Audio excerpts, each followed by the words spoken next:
Speed ನ್ಯೂಸ್ಗೆ ಸ್ವಾಗತ. ನಾನು ನಯನ.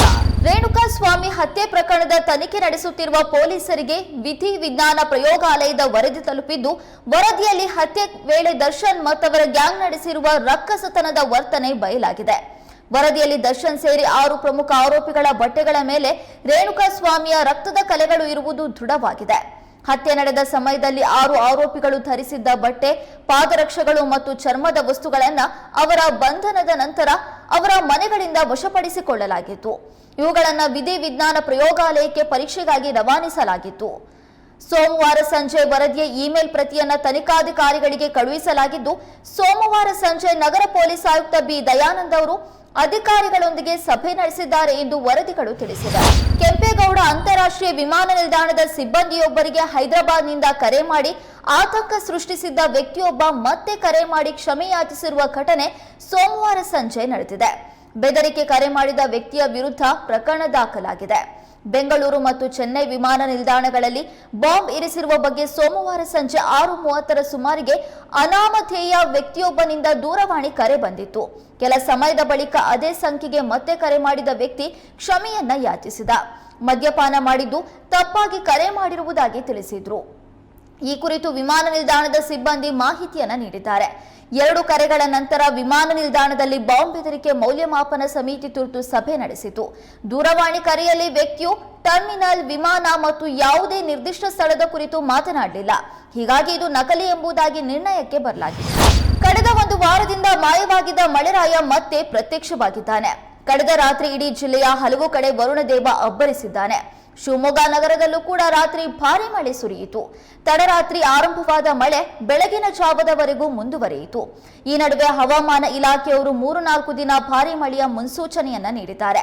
ಈಗಾಗಲೇ ಕಂದಾಯ ಸಚಿವರು ಪ್ರವಾಹ ಪರಿಸ್ಥಿತಿ ಎದುರಿಸಲು ಸಜ್ಜಾಗಿ ಅನ್ನೋ ಸಂದೇಶವನ್ನ ಜಿಲ್ಲಾಧಿಕಾರಿಗಳಿಗೆ ನೀಡಿದ್ದಾರೆ. ಈಗಾಗಲೇ ರಾಜ್ಯದ ಬಹುತೇಕ ಡ್ಯಾಂಗಳು ಭರ್ತಿಯಾಗಿದ್ದು, ಮುಂಬರುವ ದಿನಗಳಲ್ಲಿ ಮಳೆಯ ಆರ್ಭಟ ಜಾಸ್ತಿ ಆದ್ರೆ ಪ್ರವಾಹ ಪರಿಸ್ಥಿತಿ ಉದ್ಭವಿಸಲಿದೆ. ರೇಣುಕಾ ಸ್ವಾಮಿ ಕೊಲೆ ಪ್ರಕರಣದ ಎಲ್ಲಾ ಆರೋಪಿಗಳಿಗೆ ನಿರೀಕ್ಷೆಯಂತೆ ನ್ಯಾಯಾಂಗ ಬಂಧನ ವಿಸ್ತರಣೆಯಾಗಿದೆ. ಈ ಹಿಂದೆ ಆಗಸ್ಟ್ 14ರವರೆಗೆ ನ್ಯಾಯಾಂಗ ಬಂಧನದ ಅವಧಿ ವಿಸ್ತರಿಸಿ ಆದೇಶ ನೀಡಲಾಗಿತ್ತು.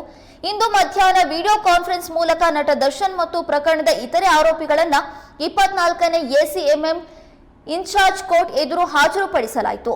ಪೊಲೀಸರ ರಿಮಾಂಡ್ ಅರ್ಜಿಯನ್ನ ಪುರಸ್ಕರಿಸಿದ ಮ್ಯಾಜಿಸ್ಟ್ರೇಟರ್ ಪ್ರಕರಣದ ಎಲ್ಲ ಆರೋಪಿಗಳಿಗೂ ಆಗಸ್ಟ್ 28ರವರೆಗೆ ನ್ಯಾಯಾಂಗ ಬಂಧನ ವಿಸ್ತರಿಸಿ ಆದೇಶ ನೀಡಿದರು. ಅಯೋಧ್ಯೆಯ ಬಾಲರಾಮನ ಮೂರ್ತಿ ಕೆತ್ತನೆ ಮಾಡಿರುವ ಖ್ಯಾತ ಶಿಲ್ಪಿ ಅರುಣ್ ಯೋಗಿರಾಜ್ಗೆ ಅಮೆರಿಕ ವೀಸಾ ನಿರಾಕರಿಸಿದೆ. ಅಕ್ಕಾ ಸಮ್ಮೇಳನದಲ್ಲಿ ಭಾಗವಹಿಸಲು 20 ದಿನಗಳ ಪ್ರವಾಸಕ್ಕೆ ಅರುಣ್ ಯೋಗಿರಾಜ್ ಅಮೆರಿಕಕ್ಕೆ ಹೋಗಬೇಕಾಗಿತ್ತು. ಅದಕ್ಕಾಗಿ ಅವರು ಜೂನ್ನಲ್ಲಿ ವೀಸಾಗೆ ಅರ್ಜಿಯನ್ನ ಸಲ್ಲಿಸಿದ್ರು. ಆದರೆ ನಿಬಂಧನೆಗಳನ್ನು ಪೂರ್ತಿಗೊಳಿಸದ ಹಿನ್ನೆಲೆಯಲ್ಲಿ ಇದೀಗ ವೀಸಾ ನಿರಾಕರಣೆ ಮಾಡಲಾಗಿದೆ.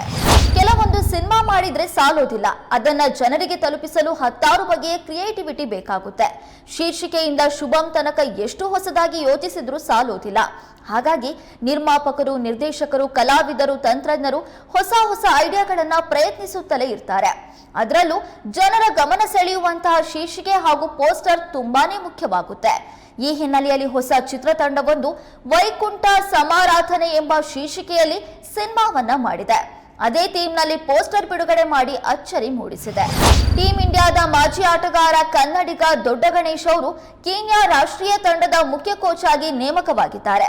2012-13ರಲ್ಲಿ ಗೋವಾ ತಂಡದ ಕೋಚ್ ಆಗಿ ಕಾರ್ಯನಿರ್ವಹಿಸಿದ್ದ ಕರ್ನಾಟಕ ವೇಗಿ ಇದೀಗ ರಾಷ್ಟ್ರೀಯ ತಂಡದ ಪರ ಹೊಸ ಇನ್ನಿಂಗ್ಸ್ ಆರಂಭಿಸಲು ಸಜ್ಜಾಗಿದ್ದಾರೆ. ದೊಡ್ಡ ಗಣೇಶ್ ಅವರ ನೇತೃತ್ವದಲ್ಲಿ ಕೀನ್ಯಾ ತಂಡವು ಮುಂಬರುವ ಐಸಿಸಿ ಡಿವಿಷನ್ 2 ಚಾಲೆಂಜ್ ಲೀಗ್ನಲ್ಲಿ ಕಣಕ್ಕಿಳಿಯಲಿದೆ. ಈ ಲೀಗ್ನಲ್ಲಿ ಕೀನ್ಯಾ ತಂಡದ ಎದುರಾಳಿಗಳಾಗಿ ಪಪುವಾ ನ್ಯೂಗಿನಿಯಾ, ಕತಾರ್, ಡೆನ್ಮಾರ್ಕ್ ಮತ್ತು ಜೆರ್ಸಿ ತಂಡಗಳು ಕಾಣಿಸಿಕೊಳ್ಳಲಿದೆ. ಬ್ಯಾಂಕ್ಗಳಲ್ಲಿ ಪದೇ ಅಕ್ರಮವಾಗಿ ಹಣ ವರ್ಗಾವಣೆ ಪ್ರಕರಣಗಳು ಬೆಳಕಿಗೆ ಬರ್ತಾ ಇರುವ ಕಾರಣ 2 ರಾಷ್ಟ್ರೀಕೃತ ಬ್ಯಾಂಕ್ಗಳ ಎಲ್ಲಾ ಶಾಖೆಗಳಲ್ಲಿರುವ ಸರ್ಕಾರಿ ಖಾತೆಗಳನ್ನು ಮುಚ್ಚುವಂತೆ ರಾಜ್ಯ ಸರ್ಕಾರ ಬುಧವಾರ ಮಹತ್ವದ ಆದೇಶ ಮಾಡಿದೆ.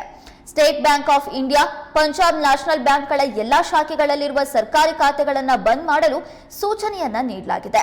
ಸರ್ಕಾರಕ್ಕೆ ಸಂಬಂಧಿಸಿ ಈ ಬ್ಯಾಂಕುಗಳ ಎಲ್ಲಾ ಶಾಖೆಗಳಿಂದ ಠೇವಣಿ ಹಿಂಪಡೆಯಬೇಕು. ರಾಜ್ಯ ಸರ್ಕಾರದ ಎಲ್ಲಾ ಇಲಾಖೆಗಳು, ಸಾರ್ವಜನಿಕ ಉದ್ದಿಮೆಗಳು, ನಿಗಮ ಮಂಡಳಿ, ಸ್ಥಳೀಯ ಸಂಸ್ಥೆ, ವಿವಿ ಮತ್ತಿತರ ಸಂಸ್ಥೆಗಳಿಗೆ ಈ ಆದೇಶ ಅನ್ವಯವಾಗಲಿದೆ. ಶಿಕ್ಷಣ ಸಚಿವರ ತವರು ಕ್ಷೇತ್ರದಲ್ಲಿಯೇ ಬಹಿಷ್ಕಾರ ಪದ್ಧತಿ ನಮ್ಮ ಸಮಾಜದಲ್ಲಿ ಇಂದಿಗೂ ನೆಲೆಯೂರಿದೆ. ಶಿವಮೊಗ್ಗ ಜಿಲ್ಲೆಯ ಸೊರಬ ತಾಲೂಕಿನ ತವನಂದಿ ಗ್ರಾಮ ಪಂಚಾಯಿತಿ ವ್ಯಾಪ್ತಿಯ ಕುದುರೆಗಣಿಯಲ್ಲಿ ಅನಿಷ್ಟ ಪದ್ಧತಿ ಇಂದಿಗೂ ಜೀವಂತವಾಗಿದೆ. ಸುಮಾರು 7 ಕುಟುಂಬಗಳನ್ನ ಊರಿನಿಂದ ಬಹಿಷ್ಕಾರ ಹಾಕಿರುವ ಘಟನೆ ತಡವಾಗಿ ಬೆಳಕಿಗೆ ಬಂದಿದೆ. ಶೋಷಣೆಗೆ ಒಳಗಾಗಿರುವ ಒಬ್ಬ ಮಹಿಳೆ ಪುಟ್ಟಮ್ಮ ಎಂಬುವರು ಊರಾಚೆಗಿನ ತನ್ನ ಜಮೀನಿನಲ್ಲಿ ಭತ್ತದ ನಾಟಿಗೆ ಅಂತ ಹಾಕಿದ್ದ ಪೈರನ್ನ ಕಿಡಿಗೇಡಿಗಳು ಸಂಪೂರ್ಣವಾಗಿ ಹಾಳು ಮಾಡಿದ್ದಾರೆ.